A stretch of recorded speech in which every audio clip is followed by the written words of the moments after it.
जय श्री कृष्णा भक्तों, राधे राधे। आपका स्वागत है हमारे चैनल भक्ति कथा संग्रह में।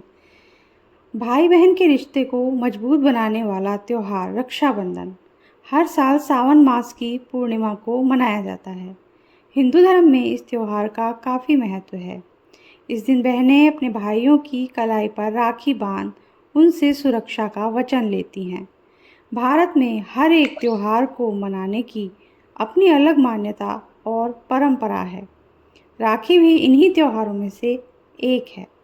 भाई बहन का यह त्यौहार यूँ तो देश के कई हिस्सों में मनाया जाता है, लेकिन इस त्यौहार को मनाने की शुरुआत कैसे हुई? दरअसल इस त्यौहार को मनाने के पीछे कई सारी पौराणिक कहानियाँ प्रचलित हैं। उन्हीं में से कुछ कहानियाँ आज हम आपके सामने प्रस्तुत करने जा रहे हैं। पहली कहानी है कृष्ण और द्रौपदी का रक्षाबंधन। रक्षाबंधन की सबसे पहली कहानी सबसे ज़्यादा प्रचलित है। महाभारत के समय एक बार भगवान कृष्ण की अंगुली में चोट लग गई थी और उसमें से खून बहने लगा था। ये देखकर द्रौपदी, जो कृष्ण जी की सखी भी थी, उन्होंने आंचल का पल्लू फाड़कर उनकी कटी हुई उंगली में बांध दिया था। धार्मिक मान्यताओं के अनुसार इसी दिन से रक्षा सूत्र या राखी बांधने की परंपरा शुरू हुई। जैसा कि आप सब जानते ही हैं कि जब द्रौपदी का चीरहरण किया जा रहा था, तब श्री कृष्ण ने ही उनकी लाज बचाकर सबसे उनकी रक्षा की थी। अगली कहानी है युधिष्ठिर का सैनिकों को राखी बांधना। राखी की एक अन्य प्रचलित कहानी है कि महाभारत के युद्ध में युधिष्ठिर ने कृष्ण से पूछा कि मैं सारे दुखों से कैसे पार पा सकता हूँ।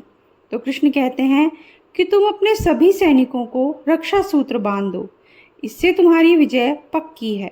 युधिष्ठिर ऐसा ही करता है और उन्हें विजय भी मिलती है।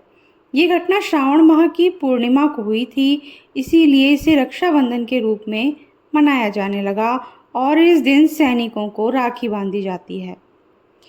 अगली कहानी है राजा बलि और माँ लक्ष्मी का रक्षाबंधन। राजा बलि बड़े दानी राजा थे और भगवान विष्णु के भक्त थे। एक बार वे भगवान को प्रसन्न करने के लिए यज्ञ कर रहे थे। अपने भक्त की परीक्षा लेने के लिए भगवान विष्णु ने एक ब्राह्मण का वेश धरा और यज्ञ पर पहुंचकर राजा बलि से 3 पग भूमि दान में मांगी। राजा ने ब्राह्मण की मांग स्वीकार कर ली। ब्राह्मण ने पहले पग में पूरी भूमि और दूसरे पग में पूरा आकाश नाप दिया। राजा बलि समझ गए कि भगवान उनकी परीक्षा ले रहे हैं, इसीलिए उन्होंने फौरन ब्राह्मण को तीसरा पग अपने सिर पर रखने को कहा। उन्होंने कहा कि भगवान, अब तो मेरा सब कुछ चला गया है, अब आप मेरी विनती स्वीकार करें और मेरे साथ पाताल लोक में चलकर रहें। भगवान को राजा की बात माननी पड़ी। उधर माँ लक्ष्मी भगवान विष्णु के वापस ना लौटने से चिंतित हो रही थी। उन्होंने एक गरीब महिला का वेश बनाया और राजा बलि के पास पहुंचकर उन्हें राखी बांधी। राखी के बदले राजा ने कुछ भी मांग लेने को कहा, तो माँ लक्ष्मी ने फौरन अपने असली रूप में आकर राजा से अपने पति भगवान विष्णु को वापस लौटाने की मांग रखी। राखी का मान रखते हुए राजा ने भगवान विष्णु को माँ लक्ष्मी के साथ वापस भेज दिया। अगली कहानी है देवराज इंद्र और इंद्राणी की राखी।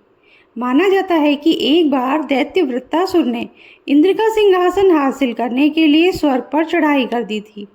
वृत्तासुर बहुत ताकतवर था और उसे हराना आसान नहीं था। युद्ध में देवराज इंद्र की रक्षा के लिए उनकी बहन इंद्राणी ने अपने तपोबल से एक रक्षा सूत्र तैयार किया और इंद्र की कलाई पर बांध दिया। इस रक्षा सूत्र ने इंद्र की रक्षा की और वह युद्ध में विजयी हुआ।